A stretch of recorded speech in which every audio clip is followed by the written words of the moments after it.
So, all right, Shak, we're in the midst of probably one of the most exciting times in DMV EDM in the last 10 years. Like, what's going on? Like, why did you come out tonight to Bass Down Under, and what do events like this mean to you? That's true. Okay, it's a loaded question, and I tend to rant, so I'm apologizing ahead of time. But why did I come out tonight, and what do events like this mean to me? I came out tonight because through Nolan, through Steven, who's holding the camera, through Sean, through Mike Gleaner with People Sources, through Damien, through Justin Wilk, through Zodiac Productions, I see a whole nother chapter. And I'm sorry if I didn't name drop you and you're watching this right now and you're wondering where your name was. There's so many names that if I didn't mention it, holler at me. I'll make sure I'll hit you on the next one. But statistically, I don't think a whole lot of people have read the IMF music report. Okay? And mathematically, EDM and Rave is set for a huge upset, for a huge takeoff. You know, COVID happened, the pandemic locked everybody down, everyone's getting stir crazy, everyone's acting out. But something more happened when everyone took a step away. Everyone took I think collectively the global psychology was able to like observe subjectively what was going on. They were like, hold on a minute, what's happening here? And I just think that like, as terrible as COVID was, as terrible as like the lockdown was to businesses, to everything in the world, to industry, to music culture, to venues, to musicians, it actually came at a really good time and so forth that we needed like a reset button, that we needed like a time to just back off and chill. And I think what happened was that during that process of everything being gone, people finally realized what it was that they had lost. And what really could be if they gave the energy an opportunity. And I know I'm speaking really vaguely here, but I feel like all of the territoriality and hype and you know, these are my people, these are your people, all of that's breaking down, and we're all kind of realizing that like we all are, as we were so often told by the powers that be, in this together. And I know everyone's sick of hearing that, but that is the truth. And rather than having this situation of competition and conflicting dates and confusing personal politics and passive-aggressive party energy, all that is fucking given the opportunity to not matter.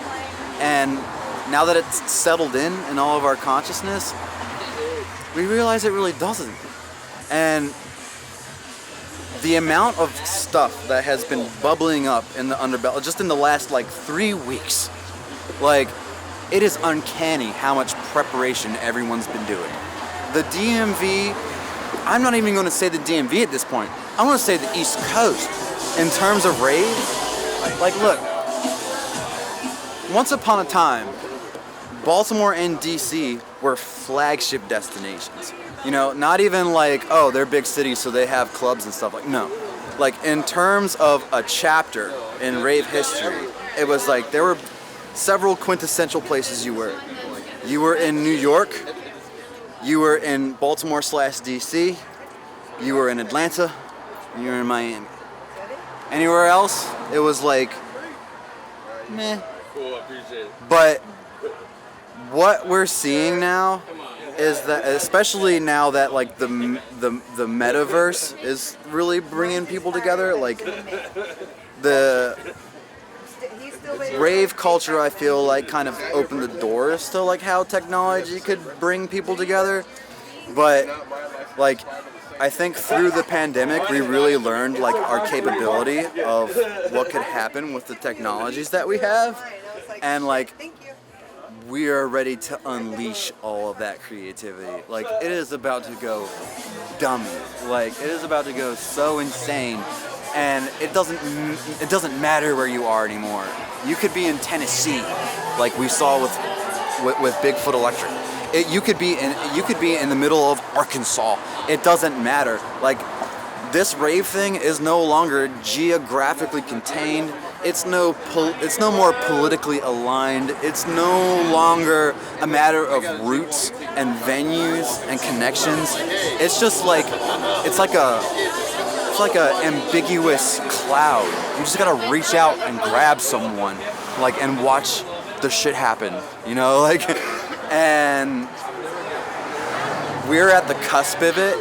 What we're planning now, you probably won't see for like another month. You know, like, if you see this video now, wherever it gets broadcasted, you know, like,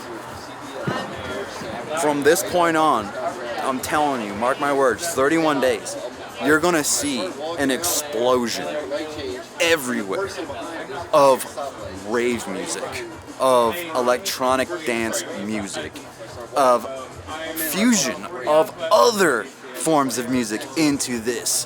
And we're going to delve deep into the primal identity of humanity, because it's going to transcend language. It's going to come to a point where rhythm will speak for us.